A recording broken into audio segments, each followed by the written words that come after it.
Sem dúvidas, um dos maiores mistérios bíblicos citados nas Sagradas Escrituras foi dito pelo Mestre Jesus Cristo há mais de 2000 anos atrás. Uma sentença proferida à humanidade dos últimos tempos, em que o Mestre fez questão de mencionar, sendo esta uma geração maligna e adúltera. E assim, o único sinal que será dado à humanidade hoje não será outro a não ser o sinal do profeta Jonas. No entanto, o que o Mestre Jesus Cristo quis dizer com essa frase? Qual será o sinal do profeta Jonas para a humanidade hoje? Este é mais um mistério que o canal do Braga irá te apresentar. Assista este vídeo até o final e descubra em que tempo estamos vivenciando. Mas antes, dê o seu like, curta e compartilhe. Caso não seja inscrito, inscreva-se no meu canal. E não se esqueça de ativar o sino de notificações para não perder nenhum vídeo interessante como este.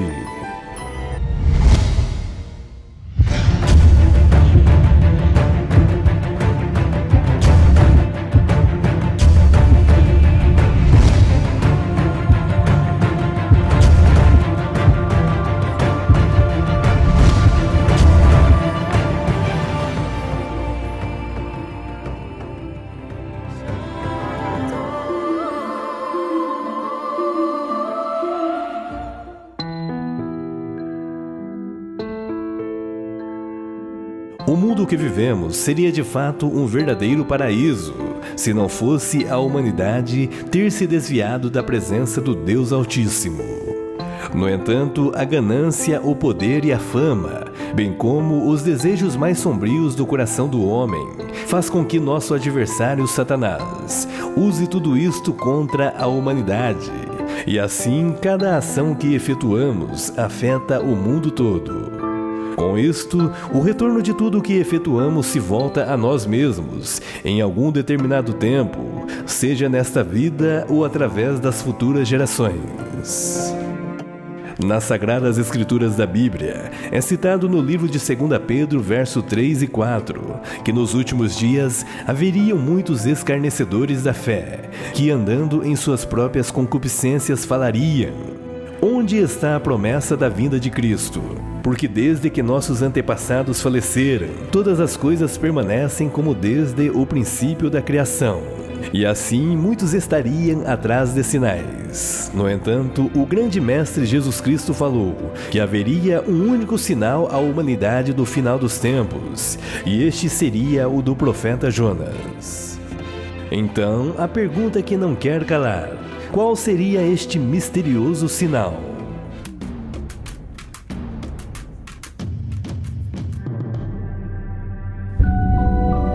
Para entendermos todo o contexto em que Jesus Cristo proferiu a sentença sobre o único sinal que a humanidade do tempo do fim receberia, temos que voltar aos livros de Mateus, tanto no capítulo 12, verso 38 a 41, bem como o capítulo 16, verso 4. Também esta mesma passagem é citada no livro de Lucas, capítulo 11, verso 29 a 32. Lá são citados que se aproximaram do Mestre alguns escribas, fariseus e saduceus. Estes eram homens de grande renome da classe sacerdotal de Israel. E assim quiseram testar o Mestre, pedindo que ele lhes mostrasse algum sinal no céu. No entanto, Jesus respondendo lhes disse: quando é chegada a tarde, vocês dizem: haverá bom tempo, porque o céu está rubro. E pela manhã dizeis: hoje haverá tempestade, porque o céu está de um vermelho sombrio. Hipócritas, sabeis discernir a face do céu, e não sabeis discernir os sinais dos tempos?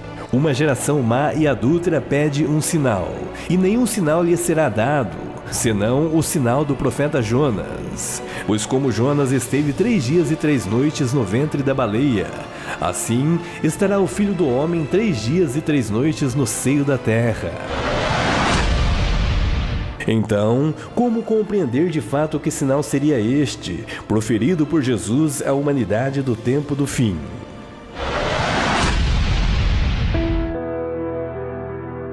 A história conta, no livro de Jonas, capítulo 1 em diante, que a Jonas, o profeta, foi direcionado pelo Senhor a missão de ir até a grande cidade de Nínive, a proclamar contra esta que a maldade de seus habitantes haviam subido até a presença do Altíssimo. No entanto, Jonas hesitou em executar a missão divina e, desobedecendo ao Senhor, fugiu de sua presença, direcionando para a cidade de Tarsis. Conta a história que o profeta desceu até Jope, uma cidade portuária, e achando um navio pagou sua passagem, e assim se acomodou no fundo da embarcação. Tudo isto com o intuito de fugir da presença de Deus. É citado nas Escrituras que o Senhor enviou ao mar um grande vento, ocasionando assim uma forte tempestade. E com isto, conta a história que o navio estava prestes a se quebrar. Então, é citado que os marinheiros, com grande pavor, cada um clamou ao seu Deus e lançaram ao mar as cargas que haviam no navio, para que assim aliviassem o seu peso. Porém, Jonas havia descido ao porão do navio e, tendo-se deitado, dormia um sono profundo. Conta a história que o capitão do navio o acordou dizendo: "Que tens, dormilco? Levanta-te, clama ao teu Deus, talvez assim ele se lembre de nós para que não pereçamos." No entanto, é citado na história que os marinheiros lançaram a sorte entre si, logicamente através de um oráculo, para que assim soubesse por causa de quem lhes sobreveio este mal. E com isto a sorte caiu sobre Jonas. É citado nas Escrituras que os homens fizeram inúmeras perguntas ao profeta, tais como sua ocupação, de onde teria vindo, bem como qual a sua terra e qual a origem de sua nação. Jonas então lhes disse: "Eu sou hebreu, adorador do Senhor, o Deus do céu, da terra e do mar." Então os homens ficaram apavorados e lhe perguntaram: "O que foi que você fez?" E assim entenderam que Jonas estava fugindo da presença do Altíssimo, pois ele havia lhes falado. A história conta que os homens então interrogaram o profeta dizendo: "O que devemos fazer com você para que o mar se acalme?" Jonas respondendo então lhes disse: "Levantai-me, lançai-me ao mar, e o mar se vos aquietará, porque eu sei que por minha causa vos sobreveio esta grande tempestade." Os homens, ao invés disso, se esforçaram ao máximo para remar de volta à terra, mas não conseguiram, porquanto o mar tinha ficado ainda mais violento. É citado na história que então os homens clamaram a Deus dizendo: "Ah, Senhor, nós te rogamos que não pereçamos por causa da alma deste homem, e que não ponha sobre nós o sangue inocente, porque tu, Senhor, fizeste como te aprove." E assim levantaram a Jonas, e o lançando ao mar, este cessou sua fúria. Os homens então temeram ao Senhor com grande temor e ofereceram sacrifício e votos a Deus. A história conta que Deus preparou um grande peixe e assim Jonas foi tragado e levado para as profundezas do oceano. E esteve Jonas 3 dias e 3 noites nas entranhas do peixe.